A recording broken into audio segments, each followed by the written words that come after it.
Salve, salve galera, beleza? Pô, há uns probleminhas aí na conexão, então acabou atrasando um pouco, mas a gente está aqui para a gente falar da semana do ombro, né? Dessas 2 semanas do ombro. Foi um final de semana bem correria, bem dinâmico aí para mim. Tive em outra cidade aqui do Amazonas, então esses olhinhos mais baixos que vocês estão vendo aí de sono realmente do meu final de semana, que foi bem puxado, foi bem cansativo. Graças a Deus já estou em casa para a gente ter essa live aqui e começar os trabalhos durante a semana, tudo bem? Então vou dar boa noite, salve, salve para todo mundo que já está online, para a galera que já vai chegando aí, já vai acompanhando também, tudo bom? Então essa semana a gente falou, na verdade essas 2 últimas semanas, a gente falou de ombro, falou de vários pontos e no domingo, né, no caso hoje, a gente vai fazer ali um breve resumo do que foi abordado aí durante essas 2 semanas, né? Bom, nossas primeiras abordagens falaram sobre a atividade da articulação glenohumeral. Lembrando que o ombro ele é um complexo articular formado por 4 articulações, né? Então a gente tem a glenohumeral, que é a mais famosa, que é a articulação do ombro. Nós temos também a escápulo-torácica, nós temos também a acromioclavicular e a externoclavicular. Partindo desse pressuposto, a gente precisa então estabilizar todas essas articulações. Quando a gente precisa estabilizar, por exemplo, a glenohumeral, que é quando o seu húmero, né, a cabeça do seu húmero precisa ficar encaixado na sua cavidade glenoide, a gente precisa então do nosso manguito rotador, precisa que esse complexo muscular do manguito rotador ele precisa estar muito bem proprioceptivo, precisa estar muito bem, ter uma estabilidade ativa muito grande para que exatamente evite problemas de luxação anterior, luxação posterior e evite outros problemas como a própria bursite, síndrome do impacto do ombro, enfim, que a gente já vai falar um pouquinho mais sobre isso, tudo bem? Então é muito importante que você ative principalmente esses músculos do manguito rotador quando você for treinar. Então fazer movimentos de rotação externa, rotação interna, e movimentos de abdução do ombro, principalmente nos primeiros 30 graus da abdução, para que você ative ali os músculos supraespinhoso, né, que é o início da abdução do ombro, é um músculo a quem compete essa função. Um dos pontos que eu abordei sobre o trabalho do manguito rotador foi exatamente aonde você tem que fazer esse trabalho de rotação. É muito comum ver pessoas fazendo, por exemplo, rotação externa, rotação interna, que é esse movimento aqui do ombro, com halteres, né? E não fazendo isso, por exemplo, na polia, ou fazendo isso, por exemplo, com elástico, enfim, com elástico extensor. Galera, é muito importante que se faça esse trabalho na polia ou no elástico extensor exatamente pelo vetor de força. O vetor ele precisa estar na horizontal. Quando você segura um halter e faz esse movimento, o vetor de força ele fica na vertical. Então, se você pegar um diagrama de corpo livre, por exemplo, o músculo para que seja mantida essa função de flexão do cotovelo ali é o bíceps e os demais flexores do cotovelo. Então você vai dar uma menor ênfase para a atividade de rotadores externos e internos do ombro e maior ênfase nos flexores do cotovelo, principalmente em isometria. Então vamos tomar um pouquinho de cuidado, principalmente conversar aí com outros profissionais, você que é profissional de educação física, personal trainer, toma cuidado com essa estratégia, isso não é uma boa estratégia fazer rotação externa e interna com halteres, tá bom? Se você tiver um pouquinho mais de dúvida, dá uma olhadinha nas minhas primeiras postagens que eu falo exatamente sobre a posição do vetor de força durante esse trabalho de rotação externa e rotação interna. Aí a gente passa então para o trabalho escapular, né, da articulação escápulo-torácica, falando principalmente da função do serrátil anterior e do trapézio inferior. O serrátil anterior e o trapézio inferior são músculos importantíssimos no controle da estabilização da articulação escápulo-torácica. Só que poucas pessoas falam sobre, poucas pessoas treinam esses músculos, poucas pessoas estabilizam, fazem pré-ativação desses músculos. E hoje a literatura mostra principalmente que as principais lesões de ombro, elas partem de discinesia escapular, ou seja, de uma alteração na escápula, né, no movimento da escápula, exatamente por ou uma hipo ou uma hiperprogramação dos músculos que deveriam estar estabilizando a escápula e não estão fazendo isso, como por exemplo, uma menor atividade de serrátil anterior ou do próprio trapézio inferior e uma maior atividade do serrátil do trapézio superior, fazendo com que as pessoas fiquem com o ombro um pouco mais elevado, o que posteriormente pode gerar uma síndrome do impacto e outras alterações do ombro. Então, se você tem mais dúvidas sobre o serrátil anterior e sobre o trapézio inferior, dá uma olhadinha, tem umas postagens bem legais ali na metade da semana do ombro que eu falo sobre o serrátil anterior, tem vídeos que eu mostro de trabalhos de atividade, tem o serratus punch, tem a flexão de cotovelo, a flexão de ombro, em 3 apoios, que é uma excelente estratégia para você fazer a atividade do seu ombro, da musculatura estabilizadora, tanto de serrátil anterior quanto de trapézio, e cada vez mais você vai melhorando a posição do seu ombro, evitando possíveis lesões e principalmente tratando, reabilitando lesões que você já possa ter feito no seu ombro, tudo bem? Aí a gente passa então para a avaliação, né? Como é que a gente vai saber, por exemplo, se uma pessoa está com uma discinesia escapular se a gente não avalia, né? Então eu mostrei um videozinho com uma foto de um paciente meu, um parceirão chamado Johnny, onde eu ensino como avaliar a cintura escapular de forma estática, onde você analisa borda superior, borda inferior e analisa a processo espinhoso da T12, que é a torácica número 12. E a partir disso, você consegue analisar se tem uma rotação externa, se tem uma rotação interna da borda superior, da borda inferior, se a escápula está mais elevada, se ela está mais deprimida, quais músculos estão em hiperatividade, quais estão em hipoatividade e hipoatividade, posição da mão, se a mão está muito voltada para trás, a palma da mão está muito voltada para trás, é muito importante que você avalie isso, que você analise isso no seu cliente para que cada vez mais você consiga então fazer a atividade primária, né, dos estabilizadores frente ao treinamento e a partir disso o teu treinamento começar a ser mais bem performado, o treinamento do seu cliente, tudo bem? É muito importante que a gente analise a posição das costas da escápula, né, do seu paciente, do seu cliente, ou você mesmo pede para alguém filmar você fazendo um movimento de puxada, por exemplo, de remada, e você vai ver que na maioria das pessoas tem sempre uma elevação do ombro, né, de um lado maior do que o outro, ou uma alteração na posição das escápulas, tudo bem? Vamos ver o que a gente tem aqui na nossa pauta ainda.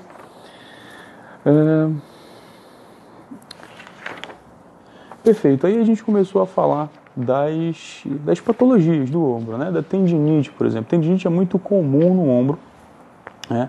Principalmente nos músculos do manguito rotador. Lembrando que muito se fala do manguito rotador em 4 músculos, né? Supraespinhoso, infraespinhoso, redondo menor e o subescapular. Mas pouco se fala de um 5º músculo do manguito rotador, que seria, então, o bíceps braquial cabeça longa, né? Um músculo muito importante ali que faz um trabalho de estabilização muito boa da sua glenomeral e que ele pode sofrer muito, inclusive, com a alteração, a modificação do padrão do eixo da articulação, e você pode começar a sofrer com tendinite, com uma inflamação do tendão, assim como o supraespinhoso, né? Aí o parceiro Igor perguntando da cirurgia do manguito rotador. Você pode fazer essa cirurgia através de uma artroscopia, né, que a gente vai falar um pouquinho mais à frente, e é uma cirurgia que melhora a estabilidade tanto ativa quanto passiva do seu ombro, evita, por exemplo, que você tenha deslocamento, que você tenha luxações do seu ombro, então é muito importante você conversar também com o seu ortopedista e logo em seguida já ter o trabalho com o seu fisioterapeuta. É muito importante lembrar também que você não precisa somente procurar ou fisioterapeuta ou profissional de educação física quando você fizer uma cirurgia, mas principalmente no período de pré-operatório, é muito importante que você faça trabalhos de fortalecimento, de estabilização, porque no pós-operatório o seu trabalho de reabilitação ele vai ser mais acelerado. Então você vai perder menos tempo no período de reabilitação e vai ter um mais rápido retorno às suas atividades aí. Então a tendinite ela pode ser causada por 3 fatores. Primeiro fator, sobrecarga. Você pode gerar uma inflamação no seu tendão botando uma sobrecarga, por exemplo, que o seu músculo ele não suporte. O segundo fator é um fator não muito comum, mas pode acontecer, que é o fator nutricional. O seu tendão, ou enfim, o seu corpo como um todo, ele pode estar com um déficit de absorção de proteínas, principalmente aminoácidos que formam o colágeno, né? Tendo em vista que os seus tendões e seus ligamentos, os nossos, né, tendões e ligamentos, eles são formados basicamente de fibras de colágeno. E o último ponto, o último fator, é exatamente a modificação do eixo, né? É só você observar, por exemplo, a postura das pessoas, né? O ombro da maioria das pessoas hoje é um ombro rotacionado, é uma pessoa que tem uma posição mais corcunda. Então, por exemplo, essas posições elas afetam diretamente o seu manguito rotador, o músculo supraespinhoso, gerando uma fricção exatamente quando o tendão do manguito, do supraespinhoso, ele passa sobre a cabeça do húmero e principalmente do bíceps braquial, aonde ele passa pela goteira humeral, pelo espaço entre os tubérculos maior e menor e começa a gerar uma fricção, gerando uma inflamação nesse tendão. Então é muito importante que se avalie a posição da escápula, se avalie a posição da glena humeral, se avalie a posição do ombro estaticamente e a partir disso você, se for treinador ou você se for apenas um praticante, já começar a ter seu retorno às atividades, pensando principalmente numa melhora da sua posição da sua posição articular, tudo bem? Então é muito importante que se faça um trabalho de alongamento do peitoral, liberação miofascial. Muitas pessoas que têm problema nos ombros, elas têm problemas, sentem dores na região do ombro, mas a grande questão é que gera muito trigger point na região do peitoral. Então a liberação ali por digitopressão, liberação com instrumento, né, o IASM. Então eles são muito interessantes, eles vão ajudar principalmente na diminuição das dores da região do ombro. Esse final de semana aí, ajudei um pessoal lá em Maués que estava com essas alterações de ombro, mas principalmente sendo causadas por trigger points na região do peitoral. Então foi bem maneiro, deu para fazer um trabalho bem interessante com eles lá. Aí a gente falou, por exemplo, da bursite, né? A bursite, então, é uma inflamação da bursa, principalmente do espaço subacromial, que ela pode ser causada e pode estar vindo principalmente também com uma síndrome do impacto no ombro, que é quando você tem uma maior atividade do seu trapézio superior e você tem uma menor estabilidade da glena humeral, porque ela não consegue rolar sobre a cavidade glenoide e acaba encostando o seu tubérculo no seu acrômio, e isso vai gerando um impacto, pode afetar diretamente a sua bursa, que é uma bolsa que armazena um líquido que a gente chama de líquido sinovial, que é um líquido responsável por lubrificar a sua articulação. Tudo bem? A gente faz uns testezinhos de apertar, um teste de movimento, que a partir do movimento de abdução do ombro, com a modificação da posição da bursa, essa dor ela pode aumentar ou pode diminuir de acordo com a pressão, de acordo com o movimento. Então procure sempre um fisioterapeuta ou um profissional de educação física para fazer esses testes com você.